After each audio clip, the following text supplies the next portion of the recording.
till noon. And the caterer on the set, it was like a mom and pop catering thing. And they would have one entree for 40 people. And sometimes they would serve rabbit. 40 people are coming over to your house. You go, everybody likes rabbit, right? I was horrified. And it wasn't rabbit disguised as chicken. It left nothing to the imagination. It's a little bunny. A little bunny's kid. Can't do that. You know, they serve like a whole fish. I just wasn't into it. I was eating bread, which is really good for me. Little bread, little cheese.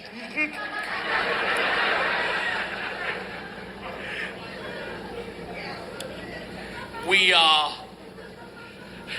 would go out on the weekends, and we went on a wine tasting. And I went with a French crew, and I went with an attitude. I drink tequila. These people can drink wine for 12 hours and drive a school bus. After the second hour, the subtle differences in the wine started to elude me. Red, white, Boone's Farm apple. They're like, which one do you like better, the Magos, the Letos? I don't remember getting in the car.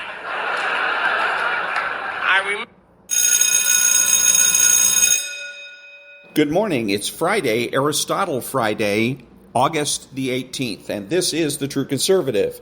Welcome to all the butchers, bakers, and candlestick makers out there. I'm Ron, your host, and the only true conservative in the United States today. So today, after the Serenity prayer and the patriotic song of the day, we will have My Take, No Free Lunch, The Rape of the Mind, Aristotle, Alex-Epstein, Ben Mahler, Glen, Beck, High Value Dads, Ron-DeSantis, Blaze TV, and Jay Sekulow. All that and more when I get back.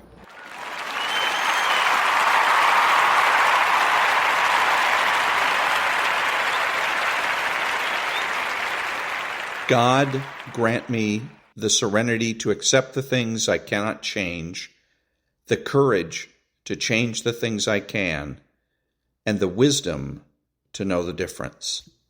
Amen.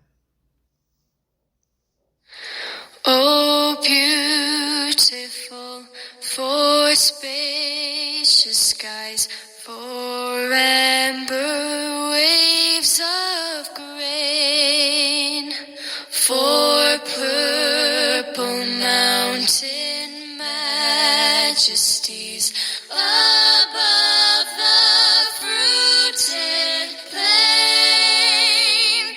America, America, God shed His grace on thee, His grace on crown thy good with brotherhood, from sea to shining sea.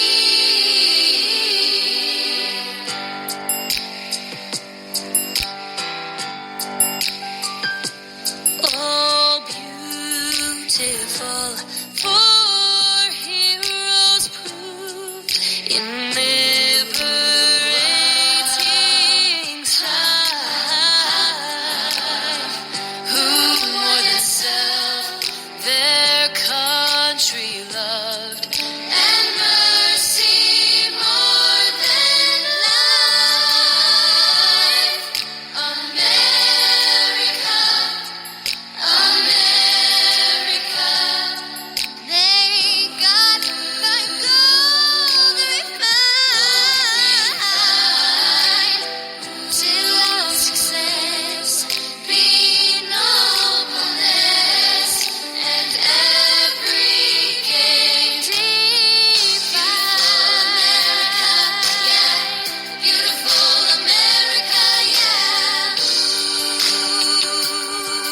From sea to shining sea. Shining sea. Beautiful America, yeah. Beautiful America, yeah. From sea to shining, shining sea. Oh, beautiful nature tree that sees beyond the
Thank you. And now there's no free lunch. 250 Economic Truths by David-Bahnsen.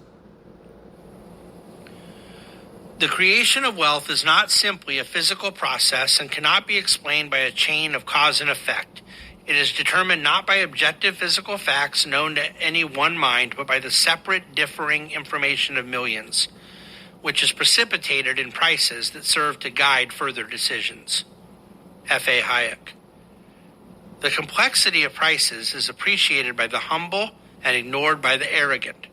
In the individual prices of goods and services, we receive the best reduction of information readily available to us, without the omniscience those who believe themselves qualified to set prices apparently believe they have. And that was...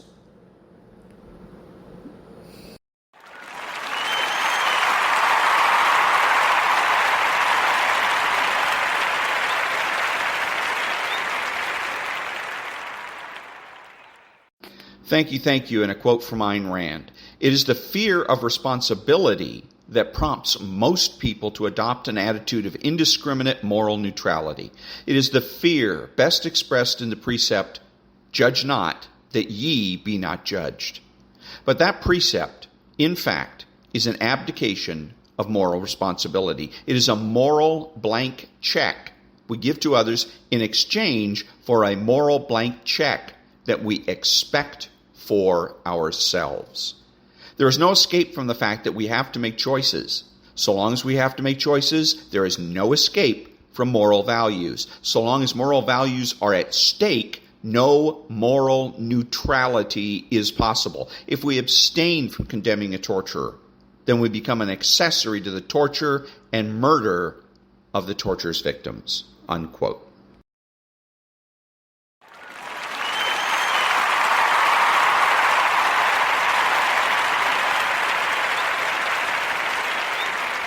Thank you. And now a little bit of Alex-Epstein. Now, finally, I want to ask you about an interesting opinion piece in Spike from Julie Burchill, who argues that we need a peasants' revolt against all the green madness. She writes, "I can't help feeling that the climate activists just hate any kind of mobility for the masses, be that travelling in vehicles or social mobility and meritocracy." What do you think about this? I think she's hit the nail on the head. This seems to be an underlying motivation for much of what they're proposing. Well, I always enjoy Spikes, and actually I contribute to them every year now because I really enjoy them. They're very interesting because they're sort of ex-leftists, but who have the pro-human part that the left used to have.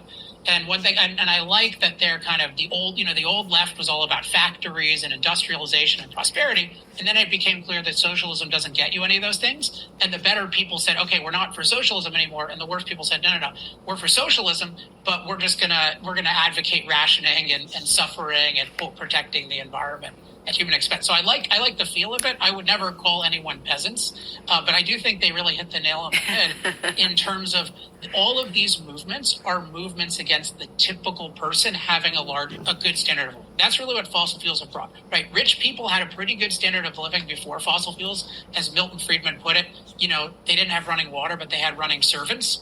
But that doesn't scale to the typical person. So what fossil fuels have really done is enrich the masses. That's what they've done in record numbers the past 40, 50 years with China and India. That's what they could do more of, including in Africa and poorer parts of Asia and South America. And what the anti-fossil fuel movement is trying to do is they're trying to stop that. Whether some of the members know it, some don't, but that's what they're doing, is they're stopping typical average people from being empowered to have mobility and everything else most of us take for granted in the wealthy world. And that was Alex-Epstein. Back in a minute.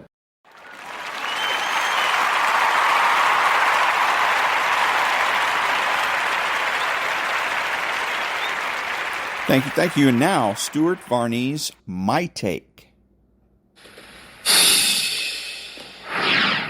I don't think Joe Biden is electable. Okay, that is a bold statement. I don't care what the polls say. If it's a Biden-Harris ticket next year, they will lose. I don't think it will get that far. Almost on a daily basis, Democrats maneuver to get him out before the end of the year. I've never seen anything like this. Podcast king Joe Rogan thinks Democrats are leaking the bad news on Hunter. Democrats doing this because they see it as a way to get his dad out of the Oval Office. Watch this. I would say that all this stuff that's coming out slowly but surely about Biden is on purpose, and they want to get rid of him. I think he wants to run again, and I don't think the Democrats think that he can win. I think they're right, and I think they're going to slowly but surely expose more of these very clear pieces of evidence of corruption. Sounds a bit like a conspiracy theory to me, but Rogan has 12 million listeners every day.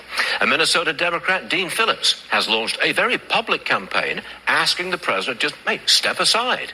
He says Democrats are unwilling to face the truth. That is, Biden can't win.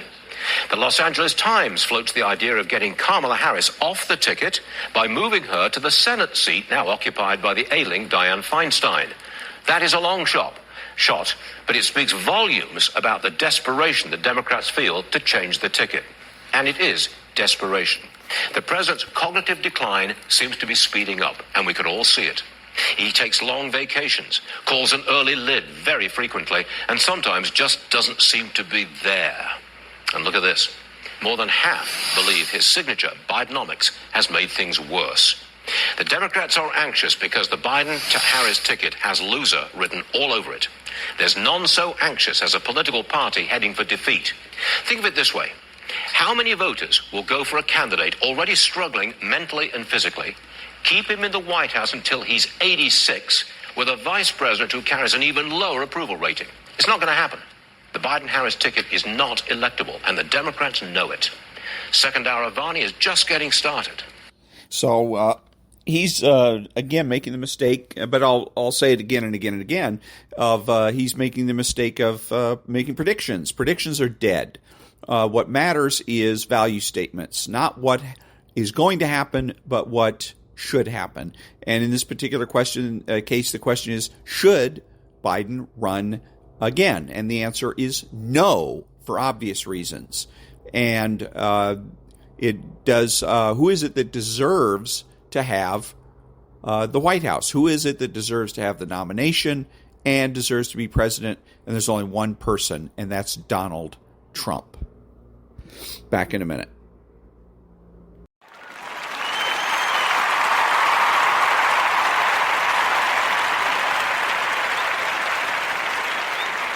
Thank you. And now, the rape of the mind.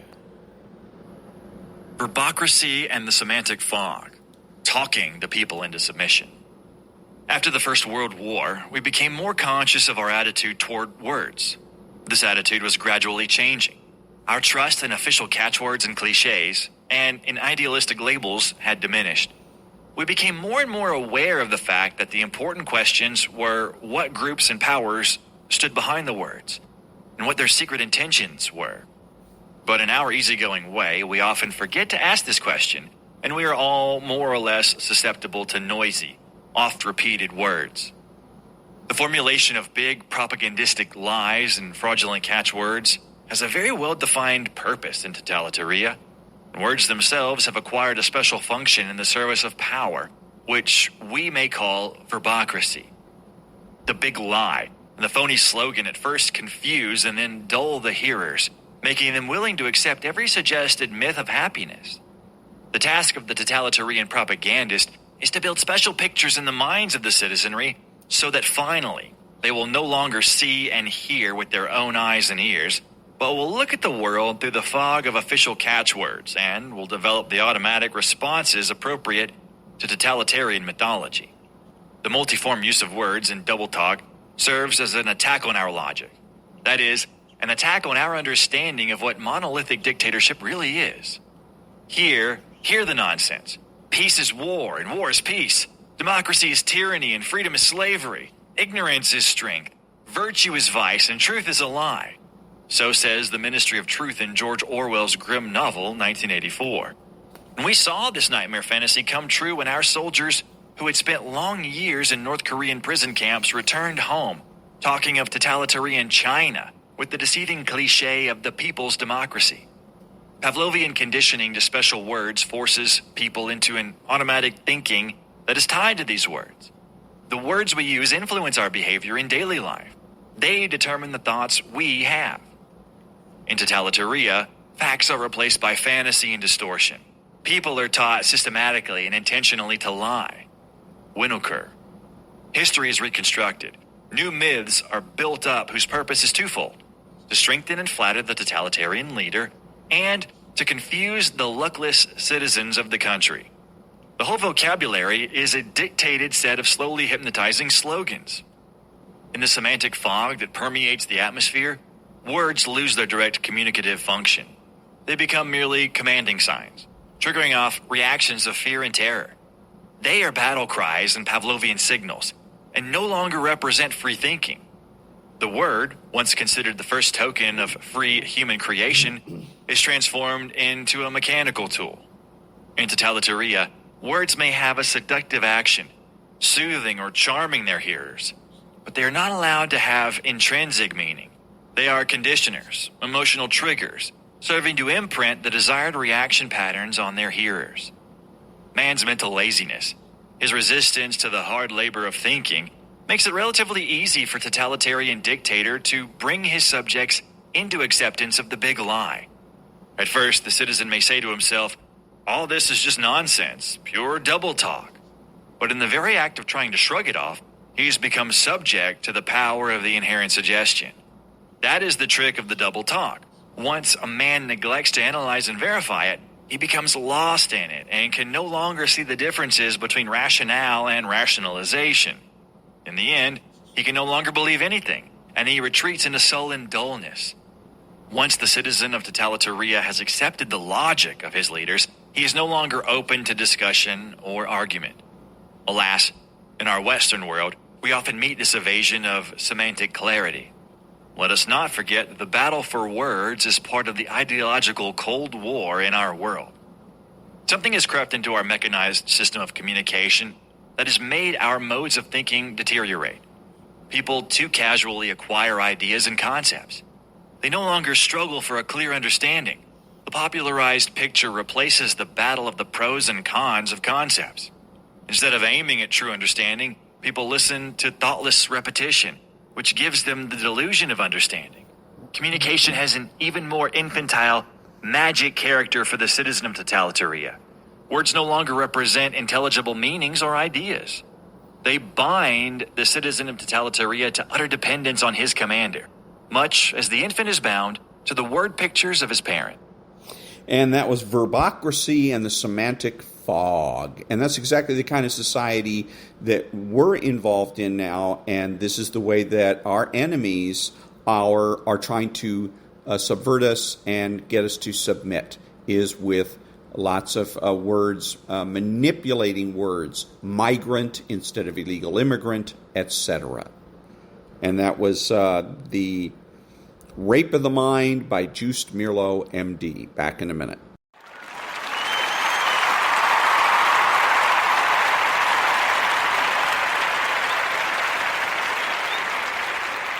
Thank you. And now something a little bit different. Some are claiming that after the schedule was let out, that Dame Lillard's future has been decided by the NBA schedule release. So I don't know if you saw this or not, maybe not, so let us discuss the question. Is it true that the NBA has all but confirmed that Dame Lillard will be traded to Miami this NBA season? And I am nodding my head yes. Why? Well, look at the evidence. I've got Guillotine, Confectionery, and Seeing Eye Dog. So, to answer the question, is it true the NBA has confirmed Dame Lillard being traded to Miami? Yes. Professional sports is a TV show. It's almost completely scripted reality. Some would say it is, if you ask Tim Donaghy. Contrived storylines, human drama. We like it. We watch. We like the playoffs more than the regular season. But that's all the prologue. One NBA schedule quirk stood out like an infected, flame-throbbing thumb with pus oozing out of it. The Portland Trailblazers Portland Trailblazers play one game on TNT next season. That one game is a home game in Portland. The road team, the Miami Heat. Ding, ding, ding, ding, ding, ding, ding, ding, ding. Yes, February 27th is the date. That happens to also coincide a few days after the trade deadline in the NBA. You can see it now. Ernie Johnson, Charles Barkley, Shaquille O'Neal on the set. Dame Lillard returns to Portland tonight. Big headline there. Charles Barkley goofing on the Blazers and Shaq massaging Dame Lillard. You can see the whole thing play out. There's no other reason to put that game on television. It's as subtle as having your head placed under a guillotine. The Blazers are expected to royally stink. Their season will be over by the time November 15th comes around.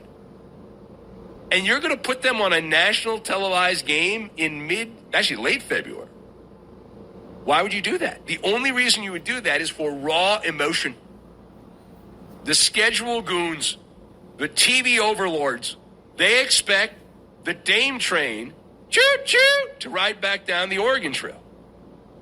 And they'll have an army of hundreds of cameras to document everything for posterity's sake. There's a 95% chance that happens.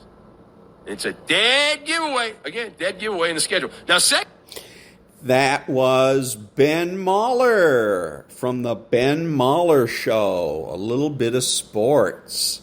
Back in a minute.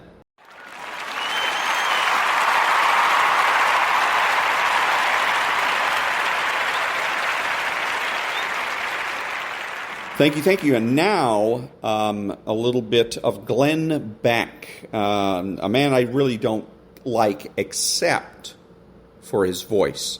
Probably the best, most melodious voice in radio. James Comer has sent a letter to the National Archives and the Records Administration requesting all unredacted records and communications regarding Biden's official duties as vice president that overlapped with his son Hunter Biden's activities in Ukraine. In particular, Comer is seeking documents in which Joe Biden allegedly used a pseudonym. His son, former business partners, Hunter Biden, Eric Schwenderin, and Devin Archer, are all copied on these. All drafts of the then Vice President Biden speech delivered to Ukraine's parliament in December 2015. Comer said the oversight panel wants unrestricted special access under the Presidential Records Act to case number 2023-0022F entitled Email Messages to and or from Vice President Biden and Hunter Biden related to Burisma and Ukraine. They have been published on the National Archives website. Burisma Holdings is the Ukrainian energy company that employed Hunter Biden, paid the family like I don't know how many millions. The records were redacted for public release. According to the Freedom of Information Act, for example, an email bearing the subject Friday schedule card is withheld in part under a P6 and B6 restriction denoting personal information regarding the subject is confidential. Attached to the email and made available on the National Archives website is a document that indicates at 9 a.m. May 27, 2016, Vice President Biden took a call with the president of Ukraine. It is concerning to the committee, however, that this document was sent to Robert L. Peters. Now, who's Robert L. Peters? Well, that is a pseudonym that we know from the Hunter laptop that was the cover name for Joe Biden. He would be Robert L. Peters. Additionally, the committee questions why the then Vice President's son, Hunter Biden, and only Hunter Biden, was copied on this email to then Vice President Biden. So now we're really getting to it. I think we're now seeing the Nixon tapes. This is the point to where everybody's saying, I wasn't in business, I didn't know. Now we have archived emails that we know went to Vice President Biden. under a pseudonym. Why would he be using a pseudonym for his correspondence with the Ukrainian president? And why would the Ukrainian president be, messaging Robert L. Peters when it's supposed to be Joe Biden? And why did he CC Hunter Biden on this? That doesn't make any sense. I think this is the missing minutes of the Nixon scandal myself. Really? So, I mean, how sure are we that this is actually him? Is there a confirmation? Is there a... Yeah, there's confirmation in Hunter's laptop.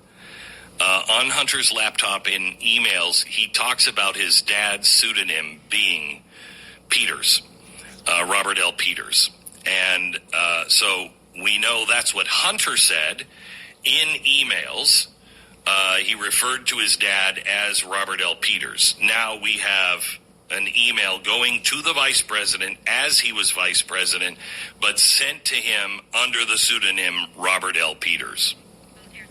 It's so bizarre, but I mean, you think with these guys, the way they've been trying to cover this, they've not been particularly successful. They've left a lot of open threads or visible threads to pull.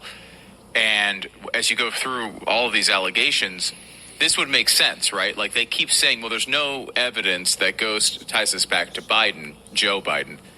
Of course, there's tons of evidence that ties this back to Joe Biden. I mean, including texts from Hunter Biden's business associates describing to each other why, because they're not allowed to talk about Joe Biden in texts with Hunter because they're paranoid. You can only bring that up in person. These are things that obviously are evidence, but maybe not necessarily definitive proof. And that's a different standard. The media keeps saying there's no evidence, and maybe they mean there's no definitive proof. The case hasn't been proven in front of a court of law, certainly yet. But, man, there's a lot of smoke for there to be no fire here. Oh, there's too much. The one thing the media never talks about, and we rarely talk about, it's something we exposed 2 years ago. The State Department issued memos to the Obama administration and to the office of the White House. The State Department said what Hunter is doing is against the law, and this really has to stop. We're very concerned about it. And it was just brushed aside. Have you heard that evidence? I mean, that the State Department was worried about this and needed it to stop, and it wouldn't stop? I don't know. That sounds kind of disturbing. But Biden may not go to jail, but when we find this Robert L. Peters, boy, he's in trouble, I'll tell you that right now. And that was Glen Beck. Great voice and Trump hater. Back in a minute.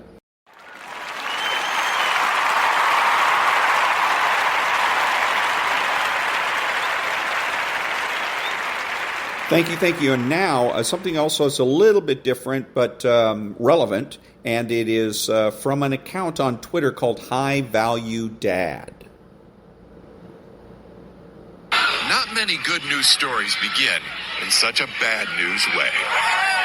It happened last month here at Southwood High School in Shreveport, Louisiana. Plagued with violence. Over the course of 3 days, another fight. 23 students arrested for fighting. Massive police response to But strangely, there hasn't been another incident since. Perhaps in part because of this most unusual crisis intervention team. Nobody here has a degree in school counseling. No majors in criminal justice.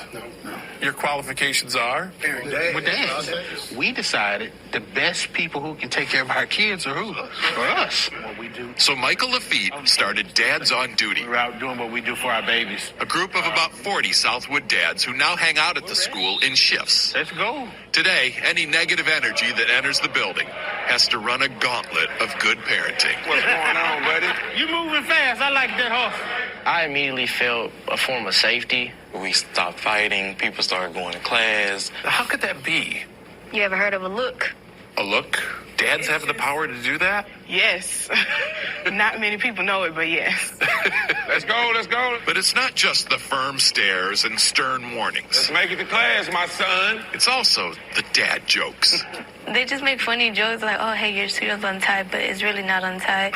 They hate it. They're so embarrassed by it. And it's that perfect mix of tough love and gentle ribbing that dads do so well that has helped transform this school. The school has really just been like happy, and you can feel it. Which is why the dads plan to keep coming to Southwood indefinitely. Because not everybody has the father figure at home. Or a male, period, in their life. So just to be here makes a big difference. Do you think you stumbled onto something here?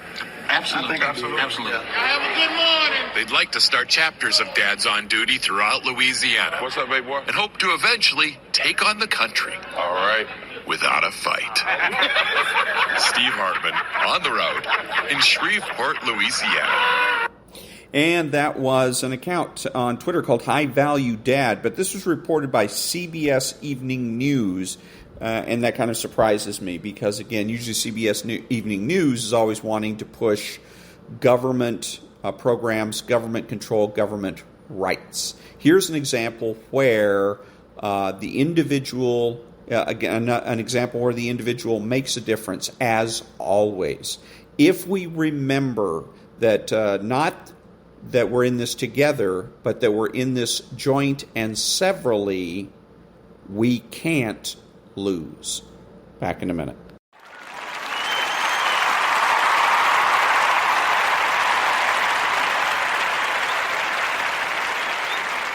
Thank you. And now a little bit of Ron DeSantis.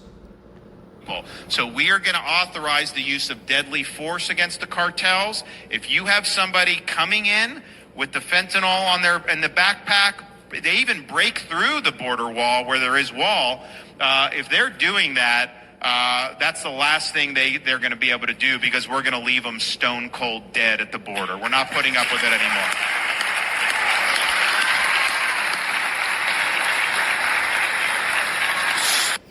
So that was Ron DeSantis on a show called Eric Erickson, The Gathering, and about his policy on the border. Back in a minute.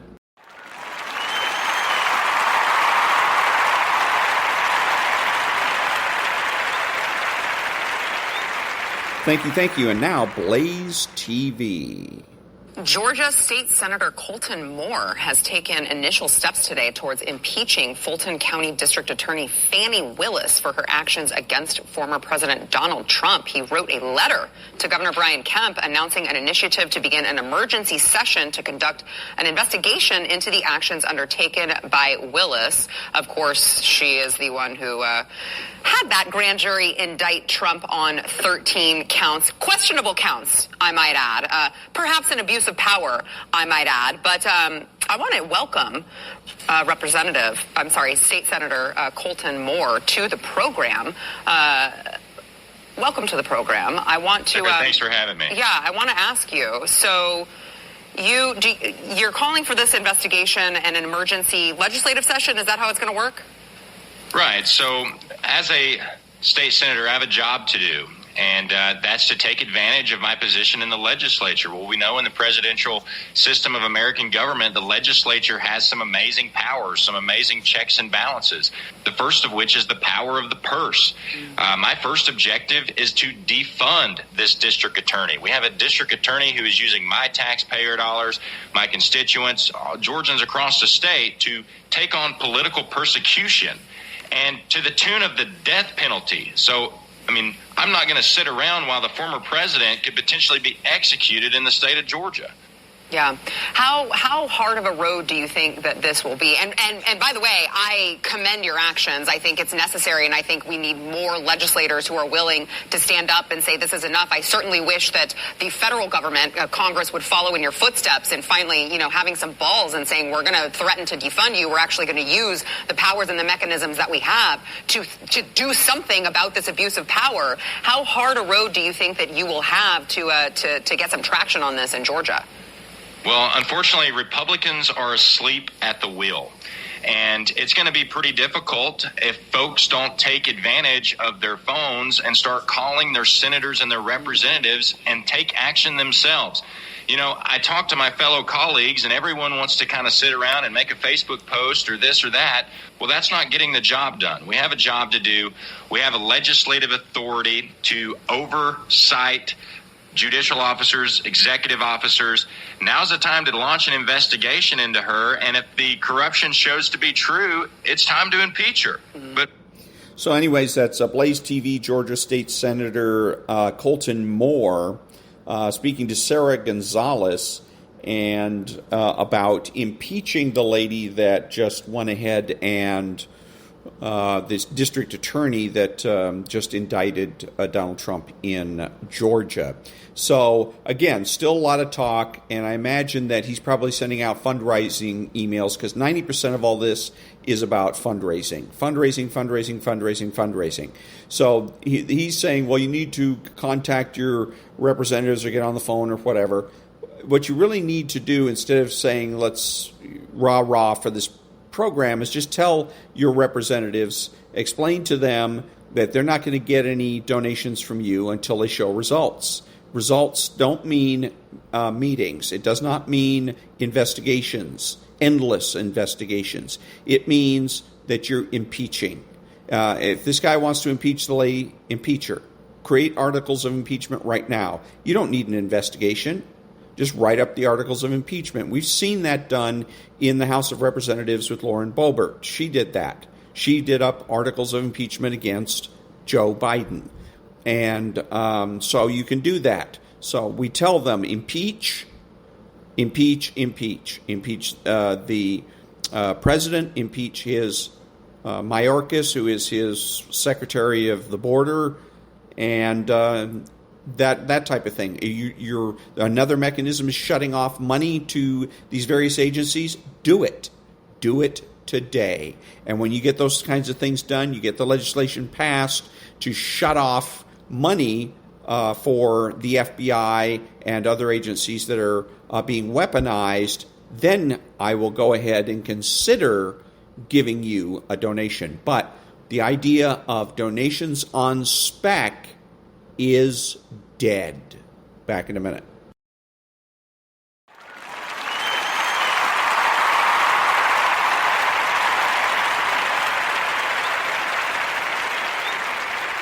Thank you. And now, some Jay Sekulow.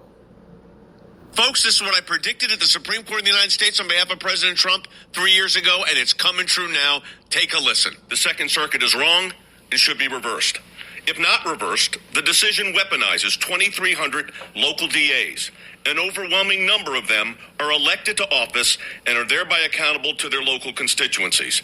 The decision would allow any DA to harass, distract, and interfere with the sitting president. It subjects the president to local prejudice that can influence prosecutorial decisions and to state grand juries who can then be utilized to issue compulsory criminal process in the form of subpoenas targeting the president. This is not mere speculation.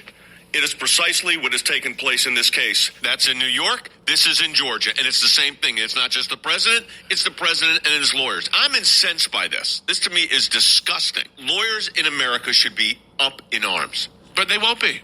Conservative attorneys might, but you know what? Even them I'm not so sure because nobody wants to get near this stuff. But here's the real problem here. I mean, first of all, some really good lawyers have been brought into this, which is not right. But as lawyers that represented this president, for 4 years, I could tell you as a lawyer, I read this thing twice last night, once this morning. I am incensed by the allegation, 41 counts, most of which are lawyers doing their job. You realize most of the defendants here are lawyers. Yep. Yeah, I was going through I want everybody to hear that. They've gone after the lawyers, saying that the lawyers were involved in a racketeering, influence, corrupt organization scheme on the election, and they were advocating legal positions. But by the way, and Ken Cheeseborough, whose name's been now coming popular, he was a protege at Harvard Law, by the way, of who? Lawrence Tribe. John Eastman, people said, oh, who is he? A law clerk for Clarence Thomas and the dean of the Chapman School of Law, Bob Cheeley, one of the leading, if not the leading, defense plaintiff's lawyers, one of the leading plaintiff's lawyers in the state of Georgia. The chairman of the Georgia Republican Party. So when is everybody going to wake up and say report for duty here? Yeah, you can't just talk about this. You got to take action on this stuff. There's multiple pages of this. He'll say an attorney who does this, an attorney who does this, another person's attorney working with the Trump team, a former Trump team, a Georgia attorney is how they recognize Chile. Not even working for Trump. They don't even say just a Georgia attorney. You've weaponized these DAs to then turn around and shut up the lawyers. Stop the lawyers from speaking. If we don't stand up for these lawyers, there is no way the country survives this when you have the lawyers. I'm not even talking about the president. When the lawyers are put in the crosshairs for defending their client, which we take an oath to do. Yeah. An oath to defend the Constitution of the United States, so help me God.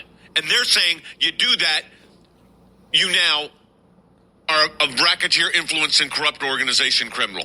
Yeah. By the way, they all lose their bar license, too. These lawyers are losing their personal liberty for representing a client who happened to be the president of the United States. You want to help us help them? Go to aclj.org right now. Join our Life and Liberty Drive, and this is the Liberty portion of that drive. So I'm going to cut off that part of it, the money drive angle on this thing. The ACLJ, I'm impressed with them. They do a lot. They go out and they do, most of it is lawsuits, and they sue the government. And they sue it primarily over abortion and the rights of the unborn. But also they go out and get, they file Freedom of Information Act requests, so they're able to get documentation and whatnot. So this is a good organization to take a look at if you're considering, you're tired of some of the old places where you've made political donations and you're looking for something new. The ACLJ is worth looking at. So, but again, what he's missing here in all of this is the underlying concept that drives this process, and that is government rights. It is clear that this is going to be a balancing test for the jury as to whose rights are paramount, the rights of Donald Trump or the rights of the government. Because again, when you look at this whole situation, particularly with January 6th, there's no doubt that what the government is talking about is we have the right to do this. We have the right to meet in Congress. We have the right to carry out the nation's business. No, you don't. No, you don't. See, it has a kind of a ring of truth to it where you think at first, well, yeah, that sounds plausible. They have the right. No, they have the authority to do it. That doesn't mean that they get to stomp on people in the process. It means that if their authority bumps up against the rights of the citizens to, say, peaceably protest, to address, to have a redress of grievances, etc., then they must yield. They must yield. If it means that they have to stop what they're doing, then they stop what they're doing. They have no right to be in session. They have no right to complete their work. It doesn't exist. They have the authority, yes, but not the right. So again, this is all government rights. It all goes back to a guy named Herbert Crowley, who wrote a book called The Promise of American Life in 1900. He was was also the publisher of a magazine, I believe it was National Review, or I'm not sure about that. National Review, that might be what's his name's William F. Buckley's publication. So anyways, but he also published a magazine that's still in circulation today, and it is a magazine that is considered quote progressive unquote. It's the magazine of the quote unquote progressives. But anyways, so it is government rights that is underpinning all of this, and once we get our minds right and realize that that's what's driving this, and that we insist that the government has no rights, and we therefore insist that the government yield to our rights, then we're on the right track. Then we're on the track of restoring sanity and restoring a constitutional republic. Back in a minute.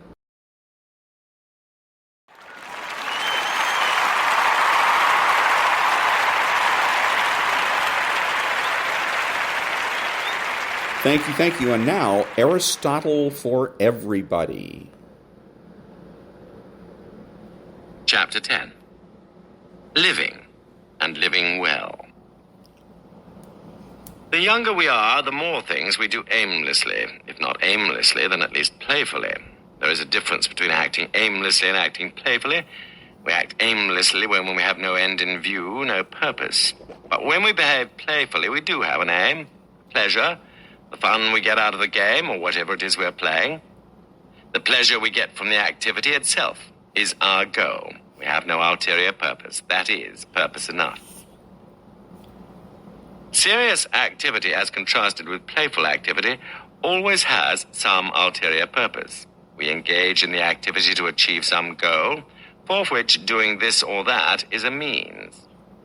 Having and not having an ulterior purpose is one distinction between work and play, about which I will have more to say later.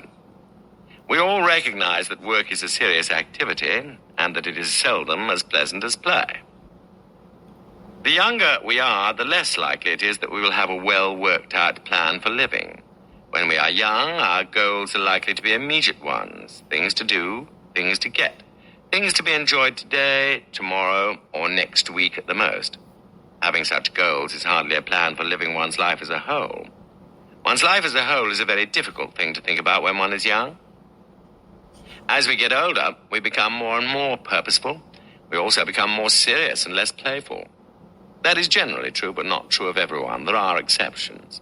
Some older persons live only for pleasure and enjoyment, and when we say that about them, we are not complimenting them. On the contrary, we are criticizing them for devoting too much of their time and energies to playing, and not enough to serious activities. We are saying that the grown-up person who lives this way is not really grown-up, but childish.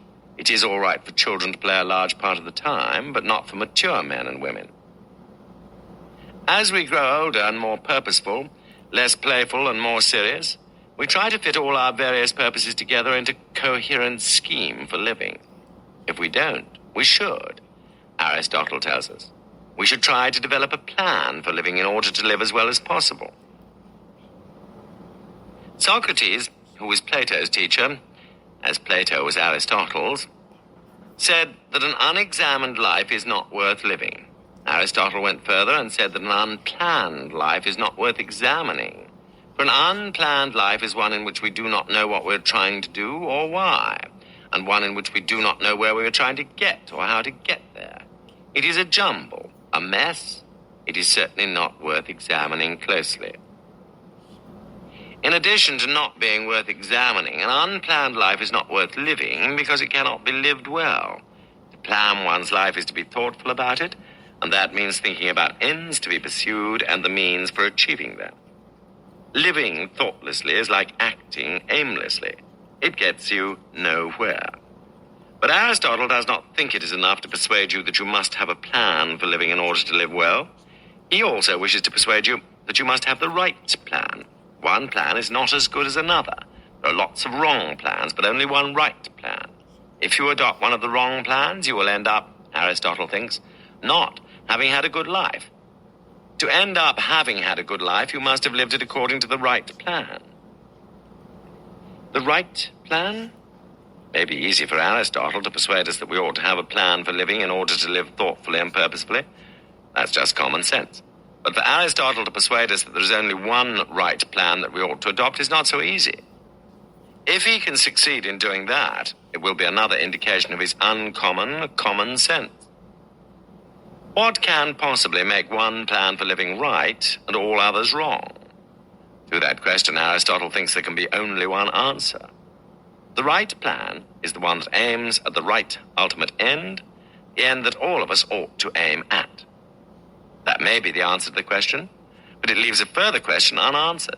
What is the right ultimate end? The end that all of us ought to aim at? You can see at once that if there were a right ultimate end, we ought to aim at it. Just as we find it impossible to think that part of a whole is greater than the whole of which it is a part, so we find it impossible to think that a wrong end is one we ought to aim at. If a goal is wrong, we ought not to try to achieve it. Only if it is right ought we to try. Granted, you may say, but that still leaves the important question unanswered. What is the right ultimate end? What is the one goal that all of us ought to seek? You may think that that is a hard question to answer, but Aristotle doesn't. Perhaps I should say that one of his answers to that question is very easy for him to give. But it is not the complete answer. The complete answer is much harder to state and to grasp. Let's start with the easier, though incomplete, answer. The right end that all of us ought to pursue is a good life. Aristotle's reasoning on this point is simple, and I think convincing. Let me summarize it. There are certain things we do in order just to live. Such things as nourishing and caring for our bodies and keeping them healthy, for the sake of which most of us have to work to earn the money we need to buy food, clothing, and shelter. There are other things we do in order to live well. We make the effort to get an education because we think that knowing more than is necessary just to keep alive enriches our life. We do not need certain pleasures in order to keep alive, but having them certainly makes life richer and better. Both living and living well are ends for which we have to find the means, but living or keeping alive is itself a means to living well. It is impossible to live well without staying alive, as long as possible, or at least as long as it seems desirable to do so. Living, I have just said, is a means to living well. But what is living well a means to? There can be no answer to that question, Aristotle tells us, because living well is an end in itself, an end we seek for its own sake, and not for the sake of anything else or for any ulterior purpose. Anything else that we can think of, anything else that we call good or desirable, is a means either to living or to living well. We can think of living as a means to living well, but we cannot think of living well as a means to anything else. Aristotle thinks that that should be obvious to all of us. He also thinks that our common experience shows that all of us do, in fact, agree about it. The word he uses for living well, or for a good life, has usually been translated into English by the word happiness. Happiness, Aristotle says, is that which everyone seeks. No one, if asked whether he wants happiness, would say, "No, I want misery instead." In addition, no one, if asked why he wants happiness, can give a reason for wanting it. The only reason for wanting it would have to be some more ultimate end for the achievement of which happiness is a means. But no more ultimate end exists. There's nothing beyond happiness or a good life for which happiness can serve as a means. I have used the word happiness as interchangeable with living well or a good life. What has been said about happiness is not as plain and obvious if the word is used with any other meaning. I can avoid using the word happiness with any other meaning, but I cannot avoid using the word happy with many different meanings, meanings that are related to happiness in different ways. We ask one another, "Did you have a happy childhood?" We ask one another, "Do you feel happy now?" We say to one another, "Have a happy vacation," or "Have a happy new year." When we use the word happy in these ways, we're talking about the pleasure or satisfaction that we experience when we get what we desire. People who feel contented because they have what they want feel happy. A happy time is one filled with pleasures rather than pains, with satisfactions rather than dissatisfaction. That being so, we can be happy today and unhappy tomorrow. We can have a happy time on one occasion and an unhappy time on another. Different human beings want different things for themselves. Their desires are not alike. What one person desires, another may wish to avoid. That amounts to saying that what some persons regard as good for themselves, others may regard as bad. We differ in our desires, and therefore we differ in what we regard as good for us. What makes one person feel happy may do just the opposite for another. Since different persons feel happy as a result of doing different things, or as the result of getting the different things they desire, how can it be said that happiness, living well, or a good life is the one right goal or ultimate end that all human beings ought to pursue. Aristotle may be able to persuade us that all of us want happiness. He may be able to persuade us that we all want happiness for its own sake and not for the sake of anything else. But how can he persuade us that all of us, wanting happiness for its own sake, want exactly the same thing? Human beings, in seeking happiness, certainly appear to be seeking different things. That is a matter of common experience, which Aristotle acknowledged without hesitation. He knew from common experience, as we do, that some individuals think that achieving happiness consists in accumulating great wealth. Others, that it consists in having great power, or becoming famous, or having lots of fun. If happiness, like feeling happy, results from getting what you want, and if different persons want different things for themselves, then the happiness to be achieved must be different for different persons. If that is so, then how can there be one right plan for living well? How can there be one ultimate end that everyone ought to pursue? Happiness, or living well, may be the ultimate end that all of us seek, but it is not the same end for all of us. Please remember something I said earlier in this chapter.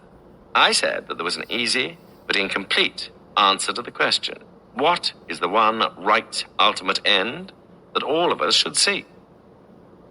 The easy but incomplete answer is happiness, living well, or a good life as a whole.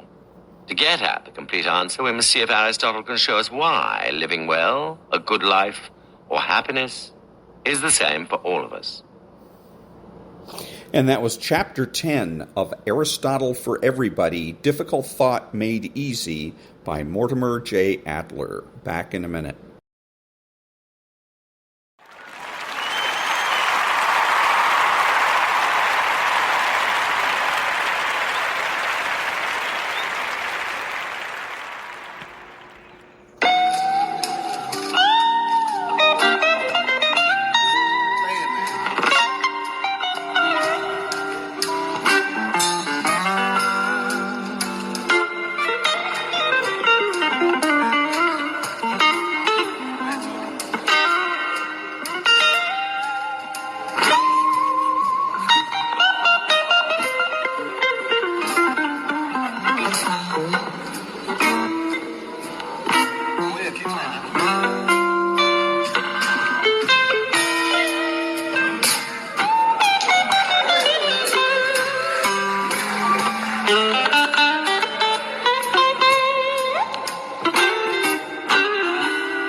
Thank you. I'm Ron, your host, and the only true conservative in the United States today, bidding adios to all of the butchers, bakers, and candlestick makers out there. And until next time, be honest, be smart, be beautiful, and remember that the left has no authority, no power, and they can't win.